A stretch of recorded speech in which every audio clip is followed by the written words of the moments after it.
Mukunda jewellers వారి Purvi gold and diamonds November 1న KPHBలో ఘనంగా ప్రారంభం. ఓపెనింగ్ ఆఫర్ గా ప్రతి 3 లక్షల కొనుగోలుకు ఒక బంగారు నాణెం ఉచితంగా పొందండి. ఏపీలో రాజకీయాలు చాలా విచిత్రంగా నడుస్తున్నాయి. ఒకవైపు అధికారంలో ఉన్న కూటమి ప్రతిదానికి వీలైనంత ఎక్కువ ప్రచారం చేస్తూ అనుక్షణం ప్రజల నాలుకలపై ఉండటానికి ప్రయత్నిస్తుంటే, మరోవైపు ప్రతిపక్ష పార్టీల అధ్యక్షుడు ఎక్కడో ఉంటూ ప్రజలకు దూరం అవుతున్నారనే అభిప్రాయం చాలా మందిలో ఉంది. దానికి తగ్గట్టే మాజీ ముఖ్యమంత్రి వైఎస్ జగన్ కీలక సమయాల్లో ఏపీలో ఉండటం లేదన్న విమర్శలు కూడా ఉన్నాయి. ఇప్పుడు ఆయన చెల్లెలు రాష్ట్ర కాంగ్రెస్ అధ్యక్షురాలు వైఎస్ షర్మిల కూడా అదే బాటలో ఉంటున్నారు. రాజకీయాల్లో ఇది సరైన స్ట్రాటజీ కాదని నిపుణులు అంటున్నారు.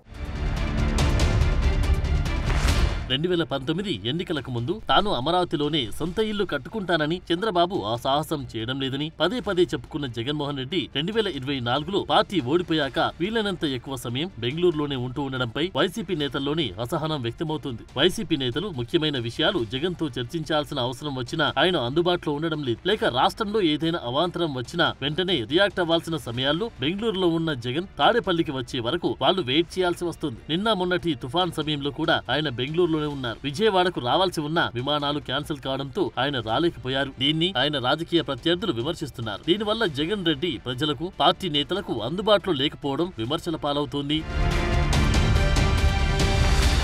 రాజకీయంగా అన్నతో విభేదించి సొంతదారిలో వెళ్తున్న షర్మిల నివాసం విషయంలో మాత్రం అన్నబాటలోనే వెళ్తుందన్న అభిప్రాయం జనాల్లో ఉంది. నిజానికి ఏపీ కాంగ్రెస్ అధ్యక్షురాలిగా ఉన్న ఆమెపై సొంత పార్టీ నుంచి చాలా విమర్శలు వస్తున్నాయి. పార్టీలో అసమ్మతిని సానుకూలం చేసుకోవాల్సిన అవసరం ఆమెకు ఉంది. తుఫాన్ లాంటి విపత్కర పరిస్థితుల్లో అధికారంలో ఉన్నా లేకపోయినా రాజకీయ పార్టీల అభ్యర్థులు ప్రజలకు, నేతలకు అందుబాటులో ఉండడం సహజం. దాంతో క్షేత్రస్థాయిలో పార్టీ నేతలకు ఒక భరోసా ఉండడంతో పాటు సమన్వయంతో పనిచేసే అవకాశం ఉంటుంది. కానీ షర్మిల వీలైనంత ఎక్కువగా హైదరాబాద్ లో ఉండడానికి ప్రాధాన్యత ఇస్తున్నారు. విజయవాడ సమీపంలో ఇల్లు కొన్నారన్న ప్రచారం జరిగినా ఆమె ఇంతవరకు అక్కడికి వెళ్లింది లేదు. మరోవైపు ఆమె కుటుంబ సభ్యుల వ్యవహారాల రీత్యా ఎక్కువగా విదేశాల్లో ఉన్న పిల్లల దగ్గరికి వెళ్తున్నారు. మరోవైపు వైఎస్ రాజశేఖర రెడ్డి వారసుడిగా తన కుమారుడు రాజారెడ్డిని ప్రొజెక్ట్ చేసే ప్రయత్నాలు చేస్తున్నారు. PCC పీఠం లాంటి కీలక బాధ్యతలు ఎత్తుకున్న షర్మిల తాను హైదరాబాద్ లో ఉండాల్సిన అవసరం చాలా ఎక్కువగా ఉంది. కానీ ఎందుకో మరి ఆమె ఇక్కడ నివాసం ఉండడం లేదు. ఇది రాజకీయంగా చాలా రాంగ్ స్టేటస్ అని విశ్లేషకులు చెప్తున్నారు. ఇక ఇలాంటి విషయాల్లో కూటమి చాలా వేగంగా దూసుకుపోతుంది. అది తుఫానైనా, వరదైనా వెంటనే సహాయ చర్యలు చేపడుతూ వాటి ప్రచారంలో మాత్రం ఏ లోటు రానియడం లేదు. కొన్నిసార్లు ఈ ప్రచారం హద్దు దాటిందని, అతి చేస్తున్నారని ట్రోల్స్ వస్తున్నా అనుక్షణం ప్రజల దృష్టిలో ఉండడానికి కూటమి ప్రయత్నిస్తోంది. ఈ ప్రచారంతో పోటీ పడడం మాట ఎలా ఉన్నా ముందు సొంత పార్టీ నేతలకు అందుబాటులో ఉండడానికి జగన్, షర్మిల లాంటి నేతలు స్థానికంగా ఎక్కువగా ఉండడానికి ప్రాధాన్యత ఇస్తే బాగుంటుందని చెప్తున్నారు.